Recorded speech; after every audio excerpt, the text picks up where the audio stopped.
नमस्कार. आज आपण शाबू, बटाटा आणि भगर यापासून पापड बनवणार आहोत.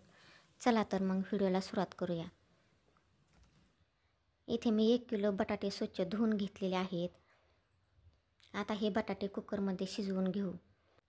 तर इथे तुम्ही पाहू शकता खूप छान असे आपले बटाटे शिजलेले आहेत. 250 ग्रॅम मी शाबू घेतलेला आहे. 250 ग्रॅम भगरीचे तांदूळ घेतलेले आहेत. चला तर आता आपण शाबू भाजून घेऊ. तर मंद आचेवर 5 ते 6 मिनटं शाबू छान असा भाजून घ्यायचा आहे. शाबू फुलला पाहिजे इथपर्यंत आपल्याला भाजून घ्यायचा आहे. तर शाबू आपला भाजलेला आहे. शाबू थंड होईपर्यंत भगरीचा भात बनवून घेऊ. तर भगरीचे तांदूळ हे 2 ते 3 पाण्याने स्वच्छ धुवून घ्यायचे आहेत. अशा प्रकारे थोडेसे चोळून घ्यायचे आहेत.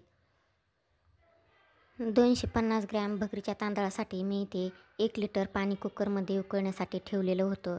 तर पाण्याला उकळी आलेली आहे. त्यामध्ये थोडंसं मीठ टाकू आणि धुवून घेतलेले भगरीचे तांदूळ टाकू. तांदूळ टाकल्यानंतर थोडंसं मिक्स करून घेऊ आणि कुकरला झाकण लावून मऊ असा भात हा आपल्याला शिजवून घ्यायचा आहे. जास्तच मऊ शिजवायचा आहे. तर इथे तुम्ही पाहू शकता शाबू गार झाल्याच्यानंतर मी मिक्सरच्या भांड्यामध्ये बारीक करून घेतला आणि अशा प्रकारे चाळणीने चाळून घेतलेला आहे. आता हा वरती राहिलेला शाबू हा सुद्धा मी मिक्सरच्या भांड्यामध्ये बारीक करून घेणार आहे. तर तुम्ही इथे पाहू शकता भगरीचा भात आपला शिजून झालेला आहे.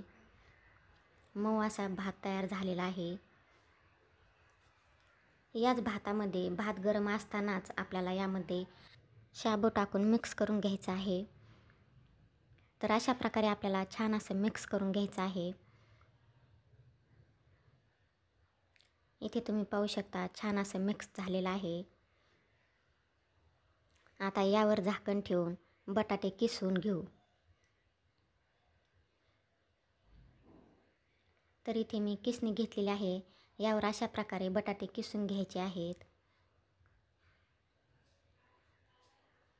उकडलेले बटाटे असल्यामुळे किसाला वेळ पण लागत नाही, पटकन किस तयार होतो. तर इथे तुम्ही पाहू शकता बटाटा किसून झालेला आहे. त्यामध्ये मी 5 ते 6 मी वाळलेल्या मिरच्या कुटून घेतलेल्या आहेत आणि त्यामध्येच मी मीठसुद्धा टाकलेलं आहे. ते या बटाट्याच्या किसामध्ये टाकू. मिरची टाकून झाली की यामध्ये आपल्याला भगरीचा भात टाकायचा आहे. लाल मिरच्याऐवजी तुम्ही हिरवी मिरचीसुद्धा इथे वापरू शकता. लाल मिरची पावडर वापरू नका, त्यामुळे काय होईल की या पापड्या लाल होतील. तर सगळा भात मी यामध्ये टाकून घेतला आहे. भात गरम असल्यामुळे अशाच प्रकारे आपल्याला पळीने मिक्स करून घ्यायचं आहे.